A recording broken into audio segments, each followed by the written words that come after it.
Добро утро на всички от слънчевия Шарм ел Шейх. Ние сме Владо и Петито. Здравейте! И това е нашият канал за пътешественици Travel 365. И не забравяйте да харесате видеото и да натиснете камбанката. Днес ще ви покажем защо този хотел е предпочитан за почивка в Шарм ел Шейх.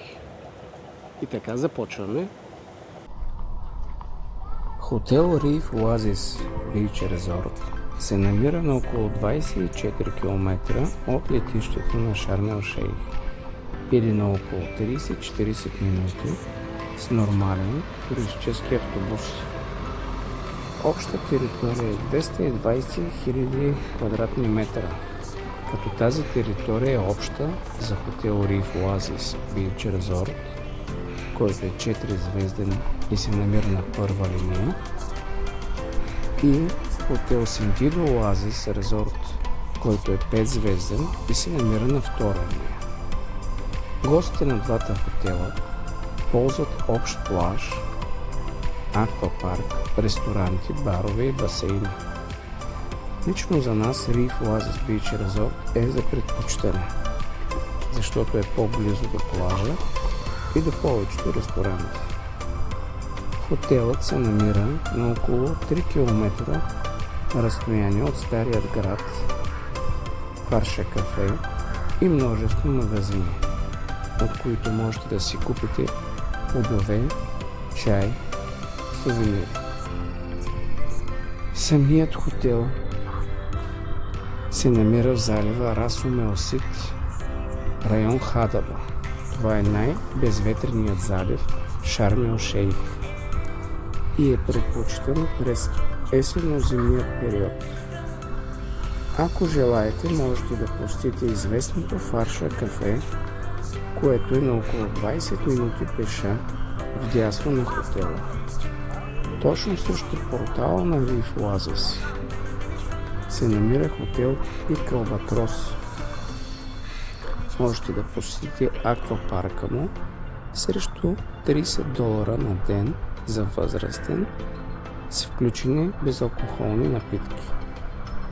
Можете да видите нашите видеа от този аквапарк и от Фарша кафе от миналата година, когато бяхме в съседният хотел Джаз Фанара Резорт. На територията на двата хотела се движи много удобен шатъл транспорт до плажа и обратно. Здравейте, това е стаята ни в Риф Оазис. Влизаме да ви я покажа.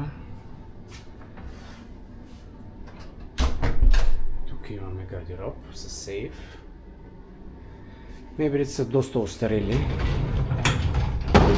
То се чува. Просто са много стари.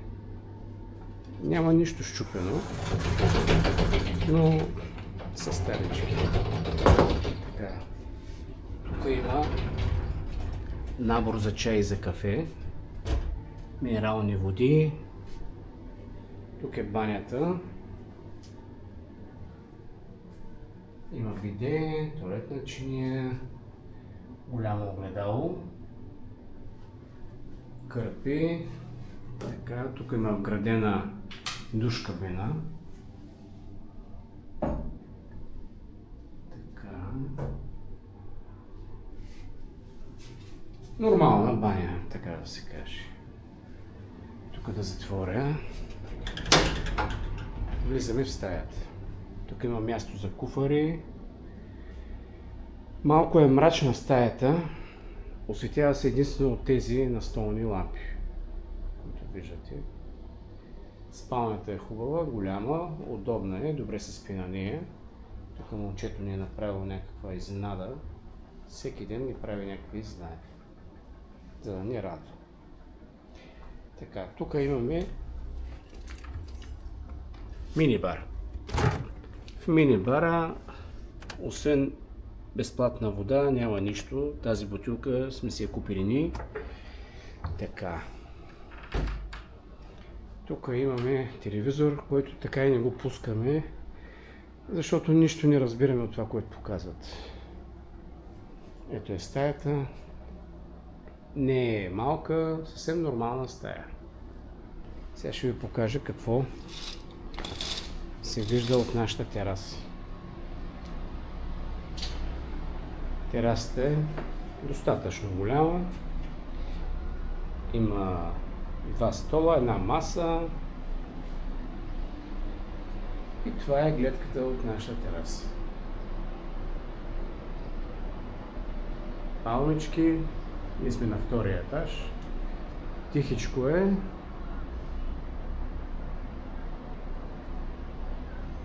Се спи много приятно.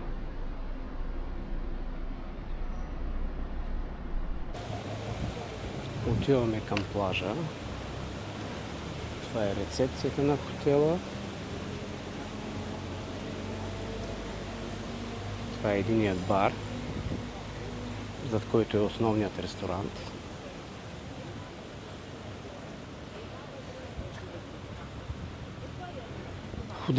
Хотела е доста просторен. Има най-различни сгради. Около всичките сгради има басейни за гости на хотела. Басейните са 11. Малки са, но за хора, които не обичат да ходят на море, са добра алтернатива. Всичко е много добре озеленено. Хотелът е прекрасен.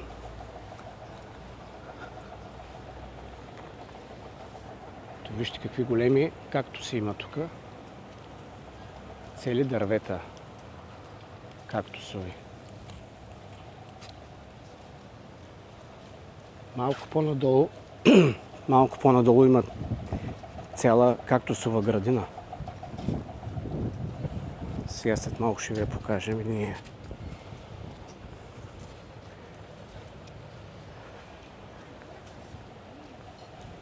Часа е 9:40.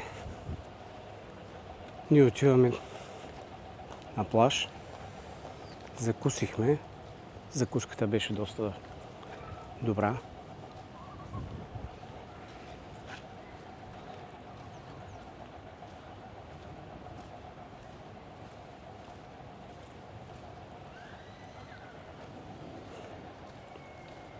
Интересното е, че хотелът е пълен на 100%, а ресторантите... В ресторантите няма опашки. Всичко става много бързо. Не си пречат един на друг хората, което е хубаво.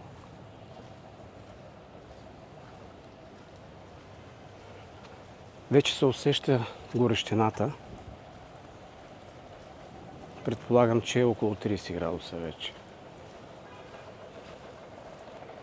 Днес е вторият ни ден тук.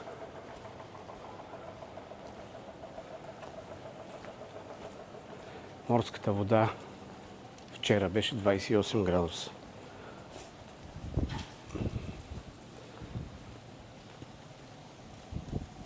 От сградата на рецепцията до плажа е не повече от 200 или 300 метра. По принцип има шатъл бусове, които извозват постоянно гости на хотела до плажа и обратно. Но ние искаме да вървим и изобщо не ги чакаме тия автобусчета, ами си вървим пеша. Това е кактусовата градина, за която споменах по-рано.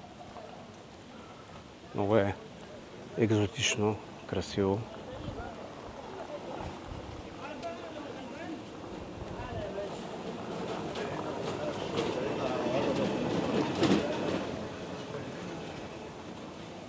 Ето от тази страна също има кактуси. Много са красиви.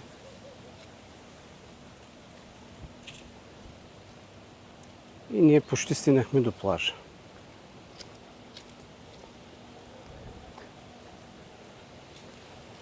Тук има магазинчета, които може да си купите най-необходимите неща за престоя ви тук, като маски за плуване, някакви дрехи, блузи, фанели, тениски, джапанки и така нататък. Има и аптека. Ето, хората отиват на плаж.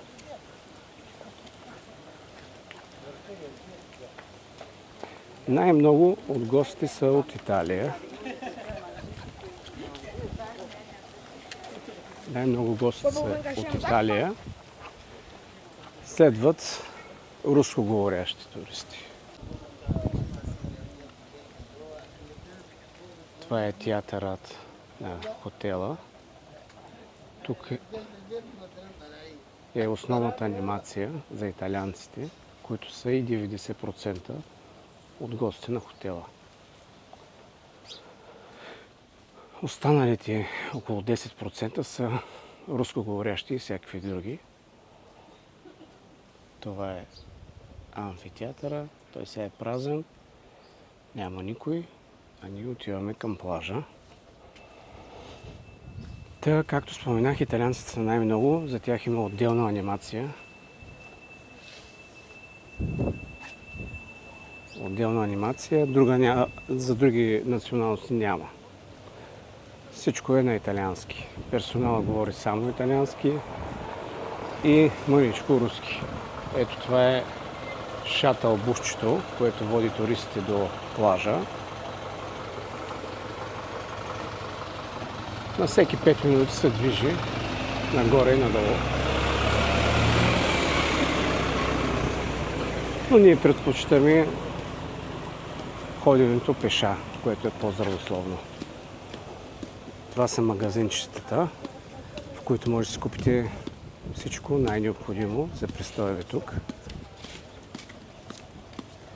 Както виждате, всичко е много добре озеленено.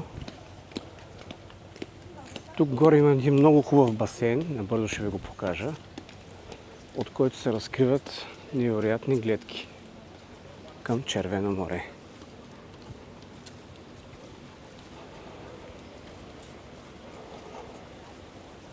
Този басейн е на високо. Има и бар към него. Това е басейнът. Тези стаи за мен са най-добрите, защото имат и морска гледка.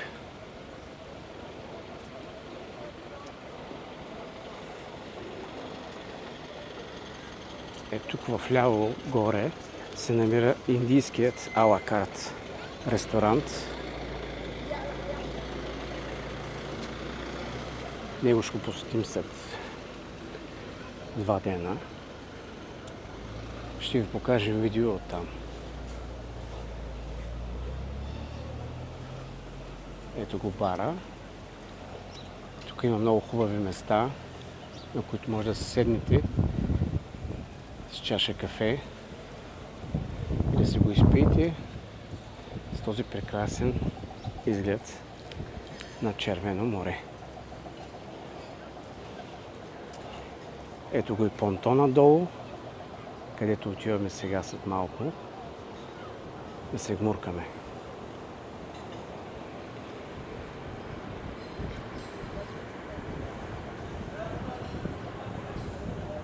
Много е красиво всичко.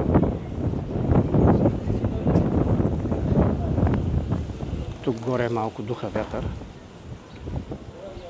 Надявам се да ме чувате добре.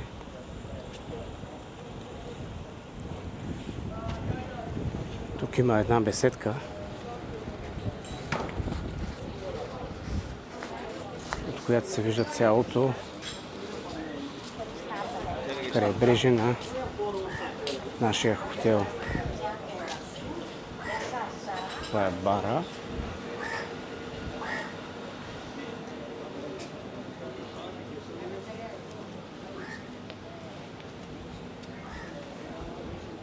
Ето е тази беседка.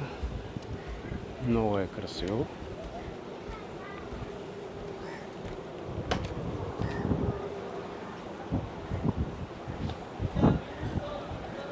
вляво на нашия хотел се намира хотел Jazz Fanara Resort. В него бяхме миналата година.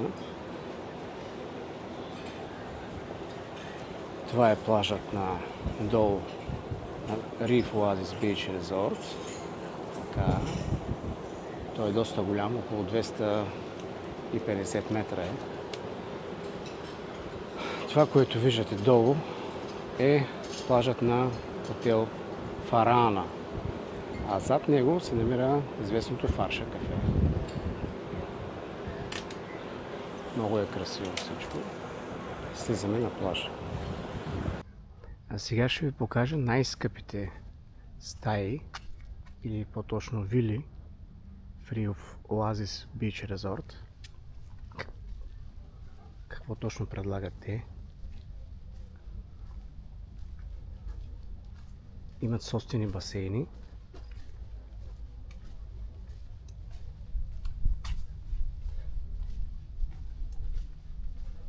Тук съответно и цената е съвсем различна. Но затова пък имат невероятна гледка от стаите и от басейна си. Ето имат барбекю.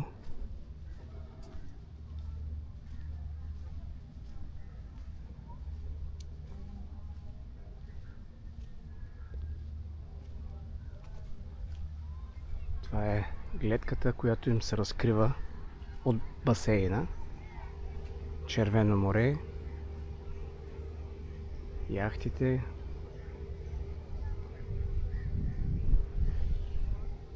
собствен басейн с джакузи.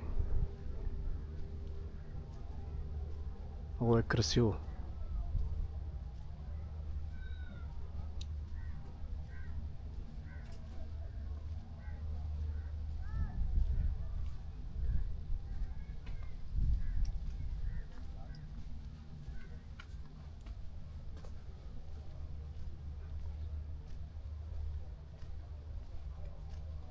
Много е красиво и много е зелено всичко.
Добър вечер. Добър вечер. Ние тъкмо си навечеряхме и отиваме на кафе или на коктейл в Фарша кафе. Някой от вас, ако идва в този хотел, може да напишете в коментарите харесало ли му е храната или не. Така че ще се радваме да видим какво сте написали в коментарите.